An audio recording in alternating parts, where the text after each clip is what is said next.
सोचो भाई, अगर कल सुबह तुम उठते हो और स्नैपचैट, स्पॉटिफाई, डिस्कॉर्ड सब डाउन हो जाए तो तुम क्या करोगे? और अगर मैं तुमसे कहूं कि इस पूरे इंटरनेट के क्रैश के पीछे सिर्फ एक छोटी सी कोडिंग गलती थी।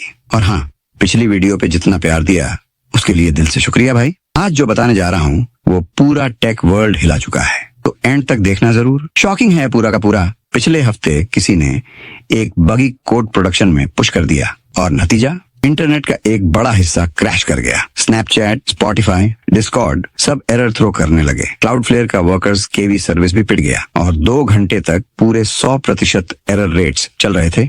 एक प्रॉपर डोमिनो इफेक्ट बन गया और जिसका नाम आ रहा है सबसे ज्यादा, गूगल क्लाउड प्लेटफॉर्म। वही GCP जो तुम्हारे फेवरेट एप्स को सर्वर रेंट पे देता है। गूगल ने अपोलॉजी तो कर दी, लेकिन भाई इस इवेंट ने एक चीज साफ कर दी। बड़े क्लाउड कंपनीज के पास हमारा पूरा इंटरनेट कंट्रोल है और ये कंट्रोल काफी रिस्की है। इस वीडियो में हम देखेंगे सॉफ्टवेयर इंजीनियरिंग के एंगल से कि ये मैसिव क्रैश हुआ कैसे। और सोचो भाई, खुद Gmail, Google Drive, calendar, Meet सब कुछ डाउन चला गया। ऐसे आउटेज से कंपनीज के मिलियंस ऑफ डॉलर्स का नुकसान हो सकता है। अब जब कोई कंपनी किसी क्लाउड प्रोवाइडर से सर्वर लेती है तो एक SLA, service level agreement, sign करती है। इसमें लिखा होता है कि तुम्हें हर महीने 99.99% अप टाइम मिलेगा। अगर सिस्टम क्रैश हो जाए तो क्लाउड प्रोवाइडर कॉन्ट्रैक्ट वायलेट करता है और फिर तुम्हें मिलते हैं SLA क्रेडिट्स, मतलब गूगल को पैसा रिफंड करना पड़ता है। फाइनेंशियल लॉस तो चलो एक साइड हो गया, गूगल क्लाउड की रेपुटेशन को भी बहुत बड़ा झटका लगा है। वैसे भी AWS और Azure के पीछे GCP ऑलरेडी 3rd नंबर पे चल रहा है और अब तो और भी पीछे चला जाएगा। लेकिन असली सवाल ये है, ये सब हुआ कैसे? क्या सच में जेमिनी AI ने गलती कर दी?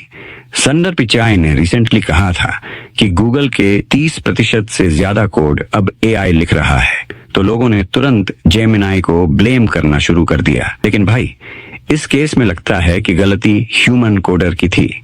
ये इशू गूगल क्लाउड के एक इम्पोर्टेंट पार्ट में हुआ, API मैनेजमेंट सर्विस। यही वो सिस्टम है जो तुम्हारे रिक्वेस्ट को चेक करता है कि ऑथराइज्ड हो या नहीं, और ये ग्लोबली रेप्लिकेट होता है 42 रीजन्स में। अब नॉर्मली सब सही चलता है, लेकिन 29 मई 2025 को एक नया कोटा पॉलिसी चेक सिस्टम में डाला गया। ये एक फीचर होना था, लेकिन बन गया बग। प्रॉब्लम ये थी कि टेस्टिंग फेज में इस कोड पाथ को कभी ट्रिगर ही नहीं किया गया। मतलब कोड लाइव था, लेकिन एक्चुअल में रन कभी हुआ ही नहीं।